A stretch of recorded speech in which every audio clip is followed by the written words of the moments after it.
Tema ovog seminara je priprema kompanija za razgovore sa potencijalnim strateškim partnerima i kako to da urade na najbolji mogući način. Organizatori su partneri na projektu unapređenja korporativnog upravljanja u Srbiji, AFC, koja je deo Svetske banke, i VM Equity Partners. Na seminaru obrađujemo sljedeće teme: proces investiranja iz ugla strateškog partnera, utvrđivanje vrednosti kapitala kompanije i doprinos odgovarajućeg sistema upravljanja boljem vrednovanju. Na ovom seminaru možete saznati sve što vas interesuje u vezi sa procesom uvođenja strateškog partnera u vašu kompaniju i kako da trajno rešite vaše finansijske probleme.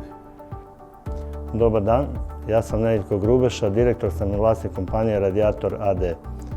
U posljednje vrijeme sam u procesu razgovora sa jednim investicionim inostranim fondom oko dokapitalizacije moje kompanije. Na ovaj seminar sam došao da vidim kako mogu da zaštitim svoje vlasničke interese u situaciji kada nakon dokapitalizacije postaje manjinski partner. Amiga je od svog osnivanja porodična firma. Na ovaj seminar u organizaciji FC-a i VM-a došli smo sa ciljem da vidimo koji prostor za unapređenje upravljanja postoji kod porodičnih kompanija. Ja sam Branko Kec, sam direktor Advantis Broker iz Banja Luke. Kao i VM iz Beograda, mi smo partner AFC-a za razvoj korporativnog upravljanja u Istočnoj Evropi. Zajedno s ostalim kolegama u regionu planiramo da identifikujemo 10 kompanija koje zadovoljavaju standarde korporativnom upravljanju i da potražimo prilike za njihovo finansiranje kroz investicioni fond.